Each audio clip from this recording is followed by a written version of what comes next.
Good morning. Today is Saturday. Today is day 20, almost 3 weeks now. So since Ori seemed to want to demonstrate mat work yesterday, I decided I would go ahead and work on mat work with you guys today. So I have Choo Choo's breakfast bowl here. Remember how I said training for breakfast is a great idea? So he's got his kibble in here, and he's in the crate because I want to show you how to start this skill.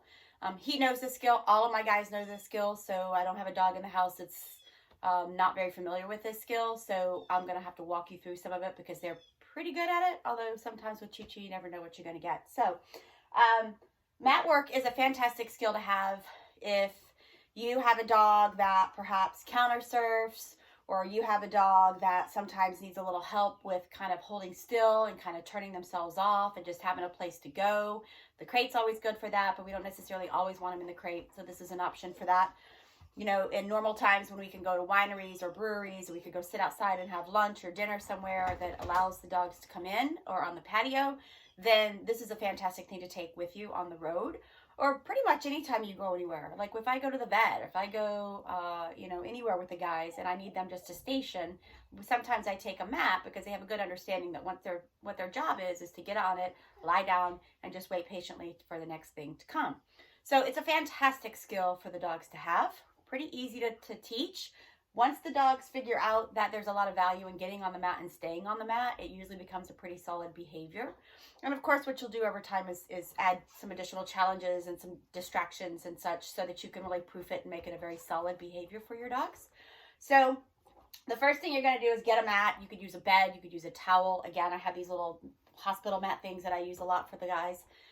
Anything that, again, defines a space for the dogs so that they know that is kind of a section or an area where they're supposed to be. So what you're going to do to start it, and Choo Choo, like I said, knows this. He may be a perfect demo dog. You never know. But typically what will happen is if the dogs don't know what's going on, when you put the mat down, they might go over to sniff it or look at it or whatever the case may be. That gives you the opportunity to mark it and then reward. I tend to reward directly on the mat. I drop the food right in the middle of the mat so that they really kind of get some behavior being on it and can get rewarded for that.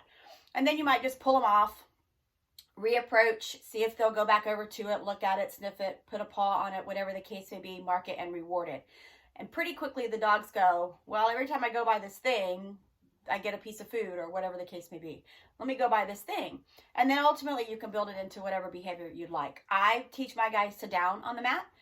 That's a pretty solid behavior. I teach this when puppies come in. I've got board and trained dogs here. They all learn this skill because a lot of times when I'm working in the kitchen or doing something, that allows them to have a little bit more freedom, but also understand that they have a space to be in and they can't just wander everywhere and get into things that we may not want them to get into. So that's how you start it, and then you progress it into whatever the end behavior is that you like. Again, I like it down. You could do whatever you'd like to do. Now, in terms of calling it things, you could call it, again, whatever you want. Some people call it place. I call it get on your bed or go to your mat. My guys kind of understand it because I seem to use more than one word for it, but ultimately they know it means to go get on the thing. Usually it's a bed because I've got dog beds scattered throughout the house. Some people, I've heard people call it climb. Whatever you want. It doesn't really matter. As long as you know what it is and you make it clear to the dog what it is and the dog understands it, not a problem whatsoever. All right, so let's get started on this skill and see what happens. So I got some food in my hands here. So when I release him, I'm going to anticipate he's probably going to go right over to the mat. So I'll try to walk you through how you can mark and reward it. Okay. Yes. Marked it, reward it right on the mat. Yes, he stays. I'm going to reward it right there on the mat. Good. He's staying, so I'm going to continue to reinforce him staying. He's not in the down. That's okay. We'll get there. And then I'm going to release him. Okay. Choo-choo.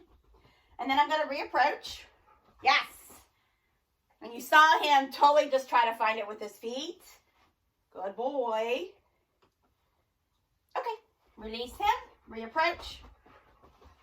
Yes, good boy. And now he's like, oh, maybe I'll just do a down for you. Or a bow into a down. Who knows? And I'm just continuing to reward. You notice that I'm dropping the reward right between his front feet, right there on the mat. If the focus is down, meaning he's anticipating the reward coming low, he's going to be inclined to stay. If the focus is up here, he's going to be inclined to come up. So I do always drop this right on the mat, right between their, basically between their elbows when they're in this behavior, because then they're looking down, they're thinking about down. If you come in and reward up, they start to cheat, they start to anticipate, and a lot of times we lose a little bit of the solidity of the behavior. So, okay, reapproach. Yes.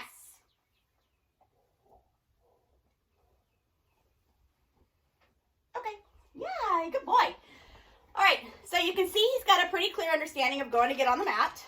So now we're going to show you how we put a word on it. So now when I wanted to get on it, on your bed. Yes, I cue it. I still am going to reward right there between. You notice he scooted himself back. A lot of times what dogs have a tendency to do is to get, is to get on with their rear and have the front feet hanging off. And then that becomes a nice cheated behavior where all of a sudden, like, their tail is touching it and nothing else. So I tend to help them by kind of placing the reward where they kind of have to scoot themselves back so that they end up really squarely pretty on the mat. If I have to err on the side, I'm going to err on the side of front feet on it with the rear hanging off, because that they will cheat a little bit less in that regard and tend to keep themselves a little more steady on the mat. Okay. On bed. Yes. See how he wants to cheat? So I will push him back and reward right between his feet so that he gets a little bit more square on the mat. He is a big cheater, by the way, on this skill. So I just have to be consistent with how I reinforce it every time I do this so that he gets the right information. Okay, good boy. I'm in. Yes, good job. Good boy. So that is intro, walkthrough, mat behavior. Hope that helps you guys. Again, this is a fantastic skill for a wide variety of uses. Hope everybody enjoys the sunshine today. Did I say happy Saturday? Today's Sunday. Huh. Anyhow, hope everybody has a great day. We'll see you tomorrow.